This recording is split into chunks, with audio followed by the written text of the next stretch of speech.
In the 1600s, in the late 1600s, I should say, in Sweden, there was a man called Olof Rudbeck, you see in the picture here, who was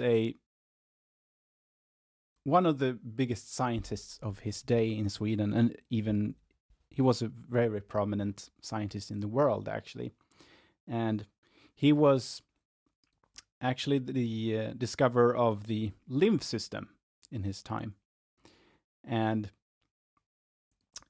But in the latter part of his life, about from the 50s, his 50s, he focused on something entirely different in the historical area, because he thought that he had found something which made him write 4 huge volumes called Atlantica, or Atland, or Mannheim. And these 4 books argue that Atlantis, in actual fact, is Scandinavia, is what it actually says.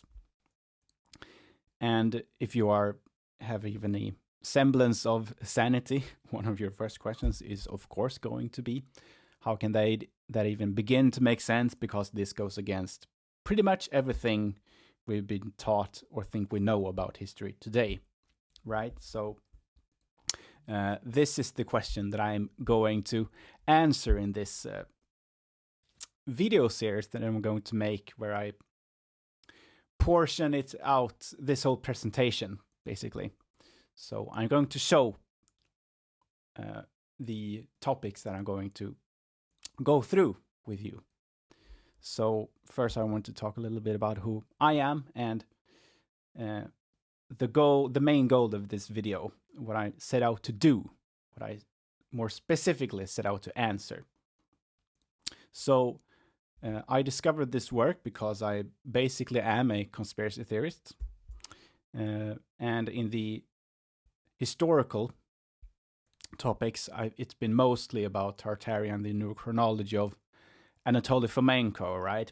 But also a lot of Bach Saga, which is very reminiscent of Rudbeck's work, at least on the surface. Bach Saga is not written history, and Rudbeck's work is about written history, so they don't converge on a lot of things, but of course they converge on a lot of things as well. But it has more in common with Michael Tessarian's work, The Occult History of Ireland, which I will sometime in the future do a presentation on the convergences there as well, because it's a very important topic in relation to this work.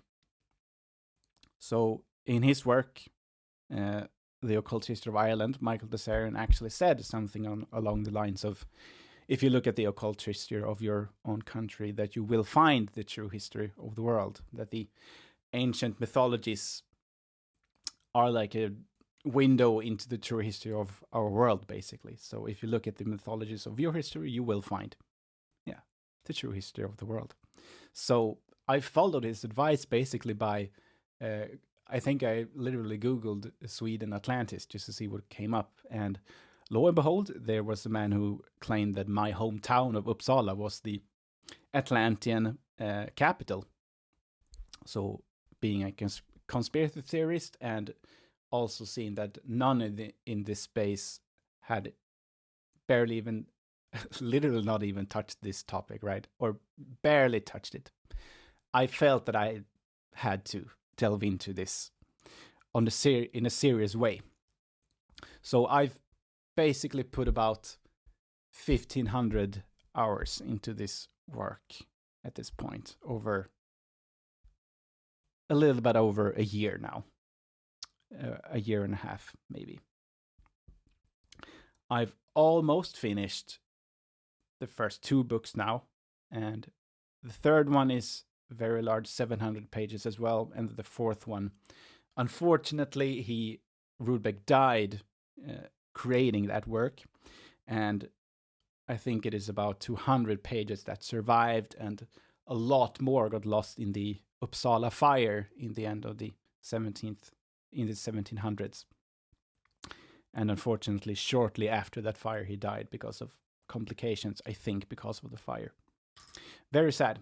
But I started reading this because it is fun. It's basically the only reason almost. But I want to do this full time. So if you want to support me, you can go over to my website and you can see what I offer there.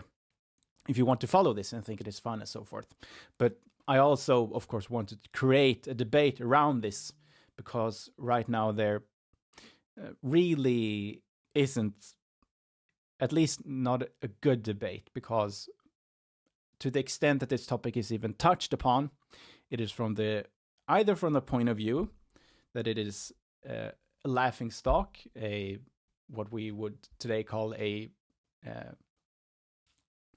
tinfoil hat theory, right? But there are some scholars who take his work more seriously and actually say that it is more scientific than we'd like to give it credit for. But even they still are very careful to say that they still believe the theory is completely wrong.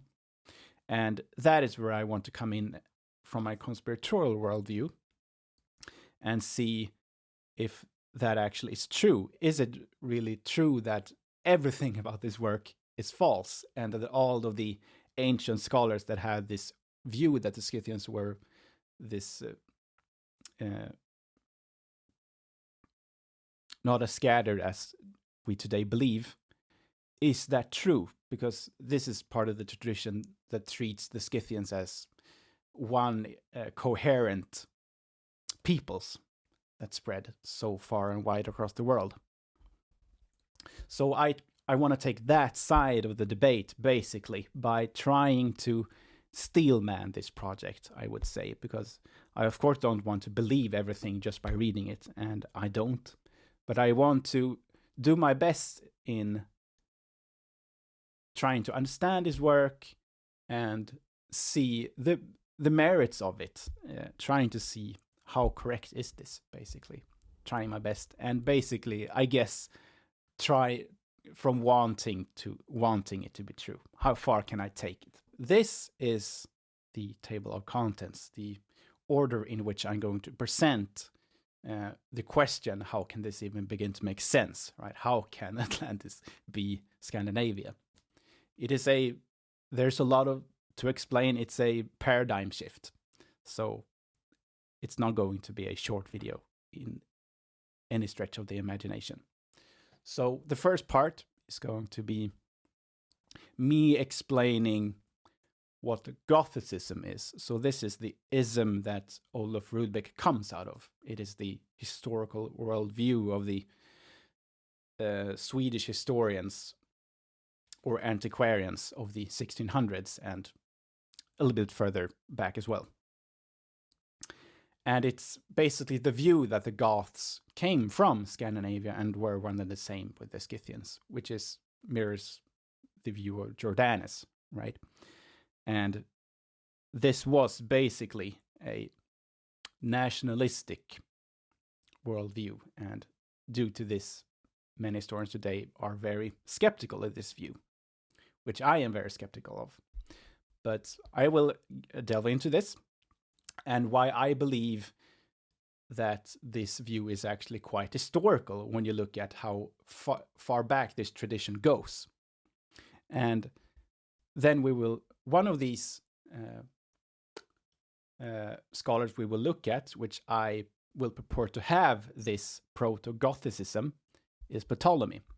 So I guess I should define what Proto-Gothicism is. I define Gothicism as everything stemming from Jordanes in the 500 CE. He was a Goth who was the first to claim that the Goths and Scythians are the same and that they came from Scandinavia. And the Gothicists of Sweden in the 1600s borrowed very much from his source when they claimed this. So this is, in my definition, Gothicism, and everything before Jordanes, which are of this similar view, I call Proto-Gothicism. So everything before 500 CE and Jordanes. And one of these, Proto-Gothicists, in my view, is Ptolemy and his map, which is one of the most famous and influential in antiquity and even up until today, right?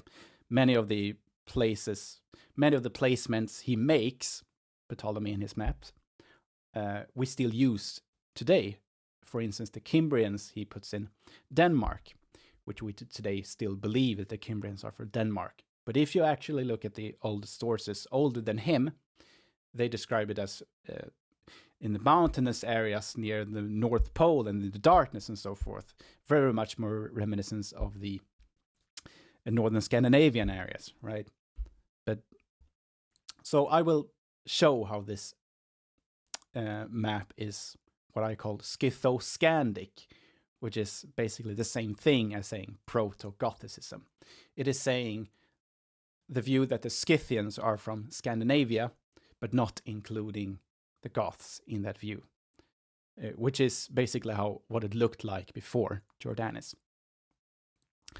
And then the third part will be talking about the Argonautic travels, and specifically in this presentation, the Orphic Argonautica, which traveled past Scandinavia in Rudbeck's view, and I believe in my view as well. I'm still a little bit undecided, but I think it is very interesting at least. And we will do a comparative analysis with that of Pliny and his description of Scandinavia, and we will see that many of the descriptions actually converge quite well, and maybe creating you will see a glimmer of this coherent worldview that the ancients had of the Scythians being in Scandinavia. So, the first part, Gothicism.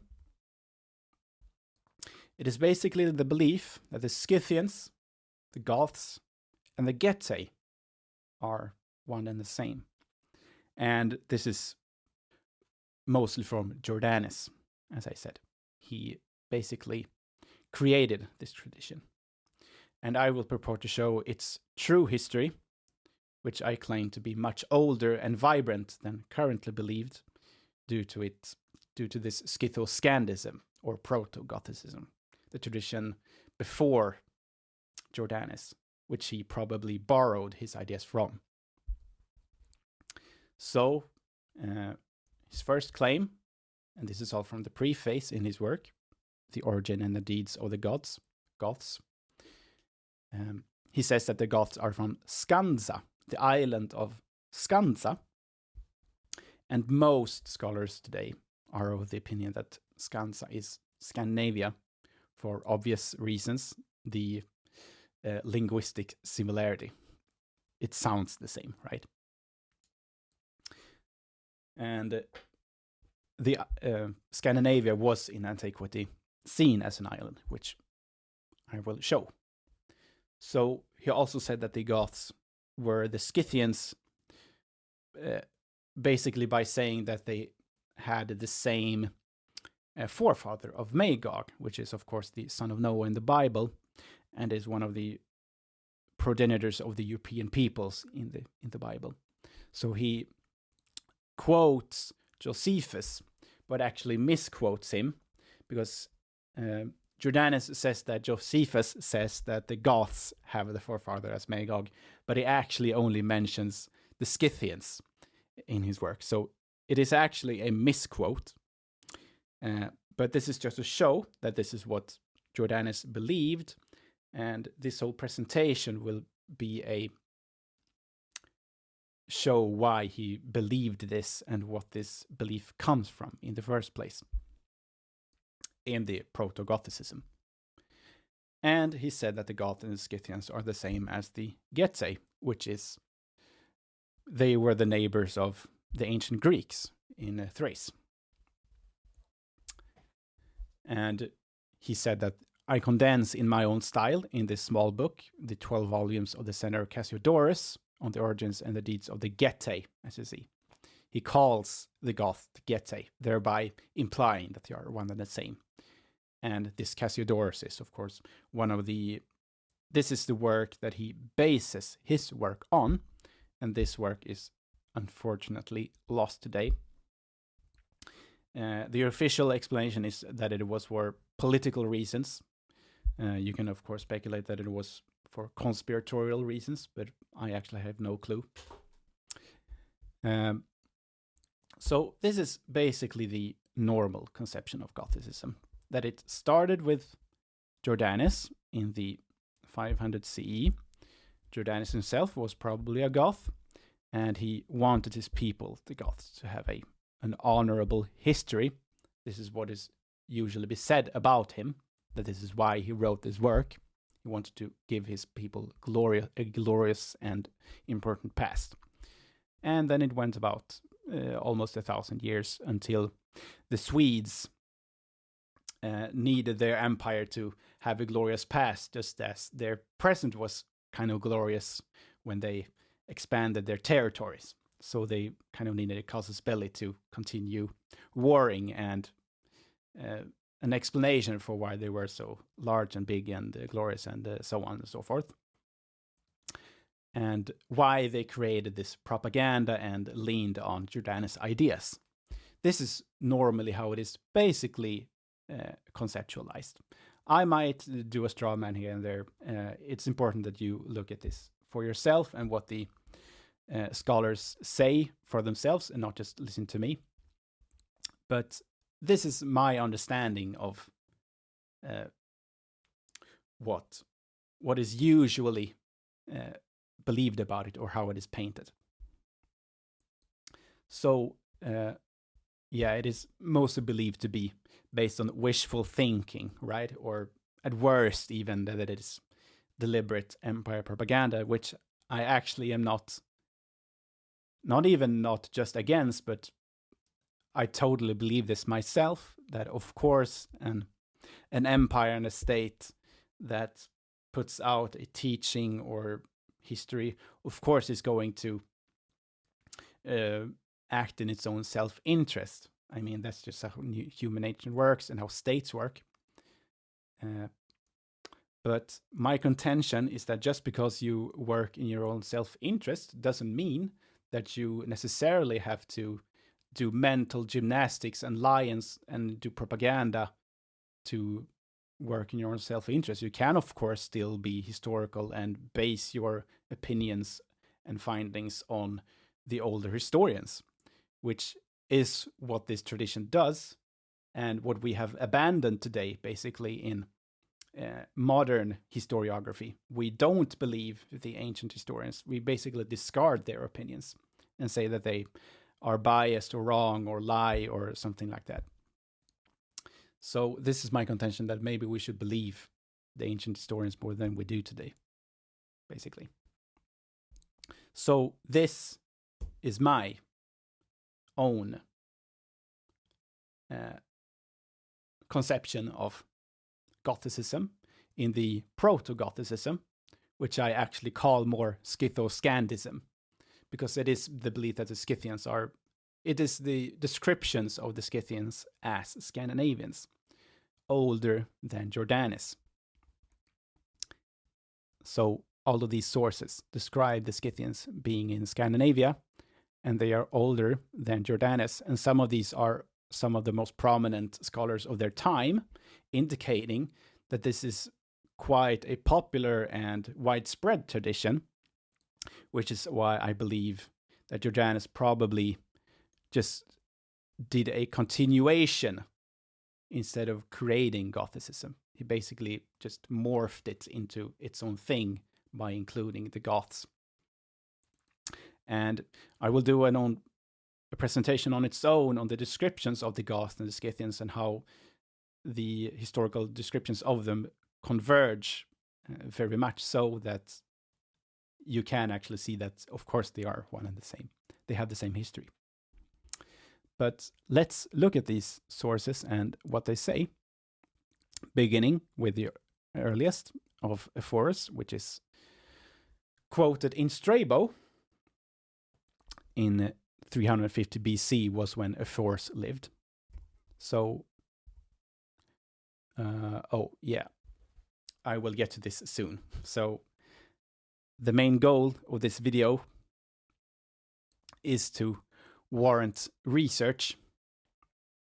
I prepared a little statement here that while prevalence of a historical belief does not determine its historicity, if it can be shown to be consistent across different sources, time periods, and geographical regions, it warrants a much deeper examination beyond just being a cultural construct or myth. So the long-standing and repeated belief in a particular idea, like a Scytho-Scandic connection, might suggest that there may be real historicity to these narratives that modern scholarship and methodology tends to overlook or dismiss too quickly. So that is what I believe we, to some extent, do today. We are a little bit too skeptical of the ancient sources and their beliefs and descriptions. Now, let's look at the oldest source of the force. So this is, as I said, quoted in Strabo, where it says that if the whole celestial and terrestrial globe were divided into 4 parts, the Indians would possess that towards the east, the Ethiopians towards the south, the Celts towards the west, and the Scythians towards the north. And the Ethiopians extend from the rising to the setting of the sun in winter, and Scythia is opposite to it.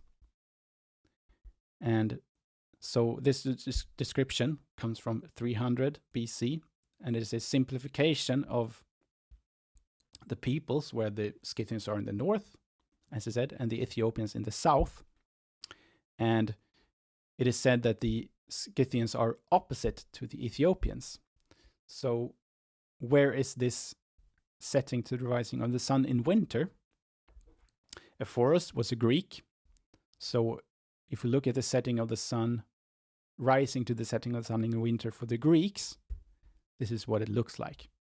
It is basically a broad description of the North African area, basically. There were no clear national boundaries as today, of course, in antiquity. So, and what is opposite to it? Of course, the Scandinavian area. So this is actually a Scytho-Scandic source. It describes the Scythians as opposite to Africa in the far north, then being Scandinavia. And this mirrors very well, a few hundred years later, Virgil, who said that just as the world rises steeply north towards Scythia and the Riphaean cliffs, it sinks down to Libya in the south, then being the African area. So the Riphaean cliffs is, of course, very much associated with the Hyperboreans and the ends of the world, the unknown parts of the world for the Greeks and the Romans. And we will show how this is actually 2 places in Scandinavia. Scandinavia being very much so unknown for the Greeks and the Romans. Firstly, in the border between Finland and Russia is the oldest one, and the later one, when they moved down, in Dalarna, in what is the Idre Mountains, or the Ida Mountains. That is also the later Riphaean Mountains. I will show this. So let's look at the next Scytho-Scandic source here, which is Pliny in the time of Christ.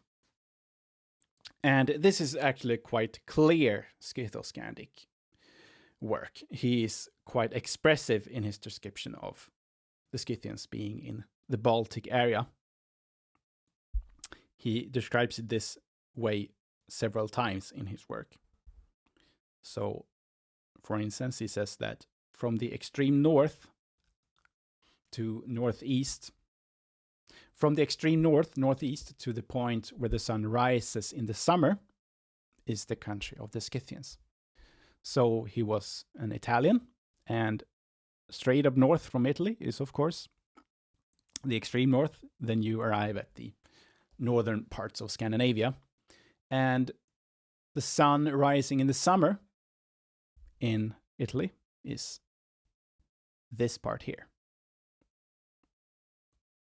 So it basically begins with northern Scandinavia and it ends about where Asia begins. So this is opposite to what we usually describe the Scythians as today, as a strictly Asian peoples. Here they are strictly European peoples in Pliny's description. You can see the same here when he says that the Scythian parallel. So in this section of his work, he describes parallels running through Europe, and this is the most northern one that he describes, the Scythian parallel, which he says runs from the Ruthian range to Thule. And the Ruthian range, as I said, is between Finland and Russia, which I will show. And Thule is the most northern parts of Scandinavia, which is apparent when you look at the tribes which are described and the nature, and from the fact that it is actually more historically correct to describe Scandinavia as an island than as a peninsula, because this is what the ancients believed about Scandinavia. Scandinavia was a very misunderstood place in antiquity because no one had access to it. And it is actually one of the most island-filled places in the world. Not one of the most, it is by far the most island-filled place in the world. And it is my view that this is what they misinterpreted as being filled with islands in a literal sense, when of course it is just the archipelago running around the peninsula. But I will get to this. So the third one is Ptolemy, the map that I described. And this is actually a very big source and needs a lot of explanation. So this will be a section on its own.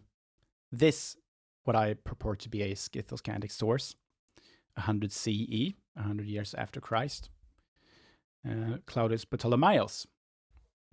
And I will discuss his work Geographica, which is of course his map then. And this was the first grid map and one of the first serious attempts to make a map that is geographically correct and not just strictly political, trying to actually trying to mirror the world onto the map. So this is what the map looks like. I will get into this map, so now I will just explain it shortly. But the first thing we should say is that it is eastwardly exaggerated. This is what's been corrected in later editions of this map. As you can see, it looks like the continent should end here with our knowledge of how the continent actually looks like. But this map makes it continue indefinitely to the east and also juts down southwards as well, as you can see here. And these are in Rudbeck's opinion, and I guess my opinion as well, though it is not cemented for me, but in Rudbeck's opinion, this is because Scandinavia has been misplaced to the east. And this is because of historical reasons, that the Scandinavian area and the Asiatic areas are very much so historically interconnected. And historical map making in his time before copying the physical world was based on textual maps, which meant that the understanding of the texts got projected onto the map. So the historical understandings got projected onto the map. Why it became like this? Because Scandinavia and Asia have a very much so shared past in this worldview. And is the explanation for this eastward exaggeration. I will get to this. So this will be my last thing for this part of the video. for this presentation, this video of this presentation, I just want to show that even after Jordanes, as I said, Jordanes basically created Gothicism in 500 CE, and this whole movement of historiography that claims that the Goths and the Scythians are from Scandinavia. I want to show that it is actually not as empty between Jordanes and the Swedish Goths as maybe often believed. I know that some of these are not discussed very much, at least.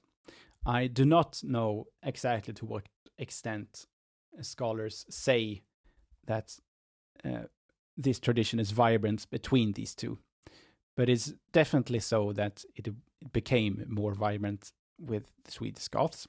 But I want to show that the tradition was actually quite vibrant between these as well. So first we have the contemporaneous ones of Jordanes, Procopius and Isidore of Seville, and they basically say the same thing as Jordanes, that the Goths, the Scythians, and the Getae are one and the same, saying that they have the same language, the same culture, the same religion, and so forth. And I don't know to what extent they copied from Jordanes or to what extent they just continued an older tradition. In my view, it's very much so possible that they are just continued a tradition on their own and did not copy Jordanes, because I believe that there was a quite vibrant Proto-Gothicism. But then we have Adam of Bremen from Germany.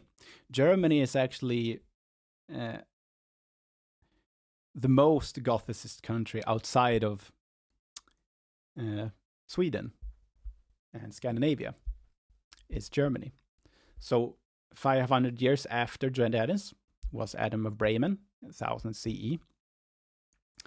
And he made this map where he, first of all, draws everything to the east, very reminiscent of Ptolemy's map, where everything was eastwardly exaggerated. Here, everything is also drawn to the east, in my opinion, due to the same historical conception that the Scandinavians and the Asians are very historically connected. And since they did not have physical copying that we do today, they had to project it from their historical understanding, why he drew everything to the east, including the Baltic Sea. This is Swedish or Danish. The Baltic or Scythian Sea, it says here. So Adam of Bremen called the Baltic Sea the Scythian Sea. And he, of course, did not make this up. This is from a tradition older than he is. Of course it is. Or that is what I guess at least should be the base belief, that this is an older tradition than he is, that he did not make this up himself. And you have here the Riphaean Mountains in the border between Finland and Russia. This is where Russia begins. So this is a Scytho-Scandic source, and also a little bit an Atlantic source as well, with the Riphaean cliffs in Scandinavia. And just a little bit after this, we have another German. As I said, Germany was actually quite Gothicist. A source called Chronicon Ursbergensis, which is from the scholar Burchard of Ursberg in the 1100s. And this is actually quite interesting because it mirrors very much the opinion of Rudbeck, where many of the barbarian tribes are included as well with the Goths and the Scythians and the Getae as coming from Scandinavia, making many of the barbarian tribes of Europe having their origins in Scandinavia very much reminiscent of the Rudbeckian claims. But this is, of course, interesting because this is 500 years before Rudbeck. Maybe showing how this view is actually quite repeatable if you just look at the sources, right? So this work says on page 72, this is translated by me from Latin, the Goths are from Scandinavia and produce many nations, some among them the Danes, the Dacians, the Heruli, the Vandals, the Turcolingi, the Longobards, and many others. He also connects them with the Scythians, so that the Goths first went east all the way to the Pontic Sea and later to Thrace, where the Getae are, and thirdly fought with the Egyptian king of Besosis, which I believe is Sesostris, the mythological Egyptian king. Additionally, they are compared to the Greeks in sophistication. So this actually mirrors quite well then the Atlantic story, where they go all the way from Asia down to North Africa, right? And are said to be even more advanced than the Greeks were. This is where Rudbeck, this is the basis of Rudbeck's claim that, or his argument, one of the arguments for why the Atlantic story is actually that of the Scythians and the Goths. But this question will be I will delve into this question in the next presentation that I will do in a little while in the future. So I want to end with showing some contemporaries of Gothicism in Sweden and actually show that there were some, interestingly enough, many in Spain actually. As you can see, there was Andre de Descende and Rodrigo Sanchez de Arevalo, who are all from Spain. And of course, Sebastian Münster as well. And all of these basically mirror the views of Jordanes. So thank you for listening to the first part. The next part, I will delve into Ptolemy's map and show how his mistakes that he makes, exaggerating everything to east, is, in Rudbeck's view at least, and I think in my view as well, because he had a Scytho-Scandic worldview. He believed that the Scythians were from Scandinavia. He just put Scandinavia in Asia because of their intrinsic historic connection. But this will be in the next video, so thank you very much for listening. See you in a little while. Bye.